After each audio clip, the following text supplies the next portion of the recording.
In this video, we're going to go over pretty much a grab bag of different kinds of pronouns that exist and that you'll see on the SAT and that are more or less tested. This list is not exhaustive. There are some that I'm leaving out, but these are really the major ones that you need to know. We've already discussed personal pronouns, so what else do we've got? First is demonstrative pronouns. Now, these are not really tested specifically on the SAT, but at least you should recognize them so you know what they are. And this includes words like this, that, these, those, and such. Now, these words can be used as actual pronouns, right? So you could have something like, I want that. So in this case, that is referring to something, and you can imagine that as I'm saying I want that I'm pointing to something. So you can imagine that a demonstrative in this case is pointing to something. The context comes from the situation, right? Not from this. So there's no antecedent in this sentence, is what I'm trying to say.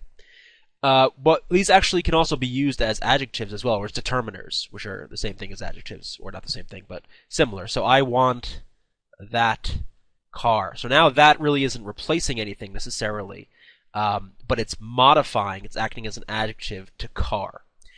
In any event, like I said, these aren't really tested that much, at least in the demonstrative pronoun form. That in the relative pronoun form, which we'll discuss in a second, is definitely, if not tested, at least something that confuses people. So those are demonstrative pronouns. I forgot to add them in the title, but they should be here too. So demonstrative pronouns. Okay.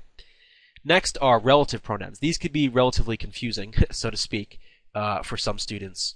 What these relative pronouns usually do is relate groups of words to other nouns or pronouns. So there's a lot of ways these can be used. So let me give you an example. Well, first, it's important to note that who is used with people, and which and that is used with things or ideas, or really anything that's not living. So for instance, if I wrote something like this, the king who died was well loved. I don't know, I'm just making this up. Here, who is a relative pronoun because it's relating the king, right, who this is kind of quasi-replacing. I mean, this is not really the antecedent, but right, it's relating this king, this noun, to this phrase that comes after it. Sometimes, though, it can be used so this is the case where we don't have a comma. Sometimes who can be used with a comma. So something like, the king who died recently was well loved. No, these are the same sentences except for the commas. And why are there commas here and not here? Well, basically, in the first sentence, this modifier is used restrictively, which means it really can't be removed. It's removed from the sentence. It is essential to the meaning of the sentence. Whereas here, when we have commas, it's non-restrictive or non-essential, which means we could, in theory, eliminate this from the sentence and not really lose the main core meaning of the sentence.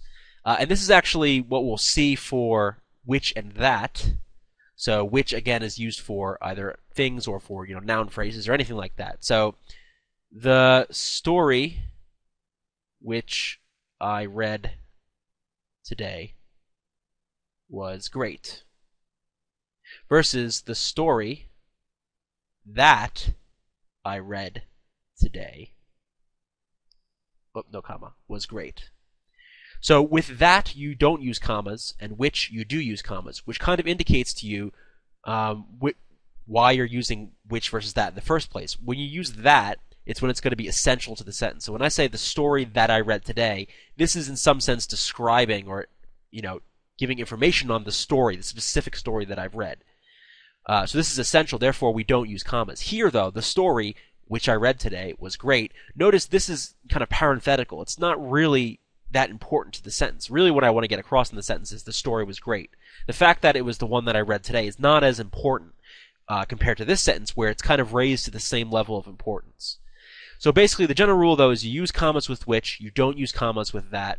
And these are called relative pronouns because they relate, say, this nouns in this case to other information in the sentence in order to flesh out or add information or describe those nouns more clearly. Finally, when and where. When is used with time only, and where used with place only. So if I say something like, there was this one time where my friends and I, well, no good, because I said time, so it should be there was one time when my friends and I, blah, blah, blah. Okay, so that's it for relative pronouns. They're used usually in clauses or phrases to describe other nouns, but they don't have antecedents necessarily like, personal pronouns do, but they do refer to things earlier in the sentence.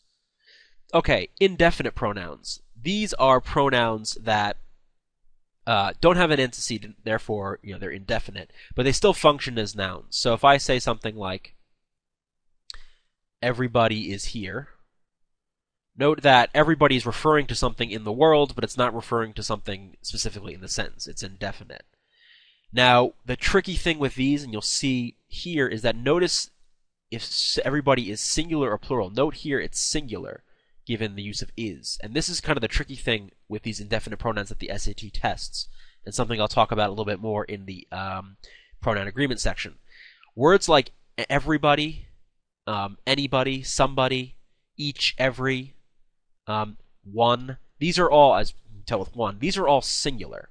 So anyone, everyone, everybody, every, each. These take singular verbs and they take singular pronouns. Or singular possessive pronouns. And this is one of the tricky things that they test on the SAT. And again, we'll talk about this more in the pronoun agreement section. Now, words like all, some, none, take either singular or plural depending on the context. They don't really test this as much because it's a little bit more, ambiguous. Whereas everybody, anybody, each, every, those are generally going to be singular most of the time. So with indefinite pronouns, just be able to recognize them and realize that whether they're singular or plural is going to be something that they're going to really focus on the SAT. Finally, reflexive pronouns. These are not really tested on the SAT that much, but I did want to mention them because they are often misused. Reflexive pronouns are used when a subject is doing an action directly to themselves. So when someone does something where the object is themselves. So an example would be, I hit myself. So notice the object is me, right? But we don't use I hit me, it's I hit myself, or he hit himself, or we hit ourselves. Reason why I want to mention this is mostly because in writing and in life we misuse this, we overcorrect and use this too much. So something like this, Bob and myself are here. Generally, we use myself in this case because we want to make it sound a little bit more, high level, or sound a little bit more clearer or more proper. But actually, this is overcorrection because it's just going to be Bob and I are here. So you're only going to use these reflexive pronouns when they are, when you're doing something that in which the object is the person who's doing it. So, for instance, another would be bathe. So certain verbs, you can tell, are going to be more reflexive than others. So I bathed myself, or he bathed himself. Whereas if it was I bathed him, then it would be, it wouldn't be himself, it would be him. It would be the standard objective pronoun. All right, so I think that's it for pronouns. Oh, one other thing. Who versus whom is not tested. So you're never going to have to identify which one of those is correct, if it's who or whom.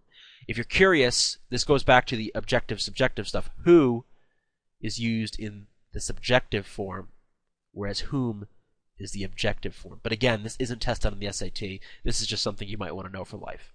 Okay, that's it for all the kinds of pronouns. In the last pronoun video, which is going to come up next, we're going to talk about pronoun agreement.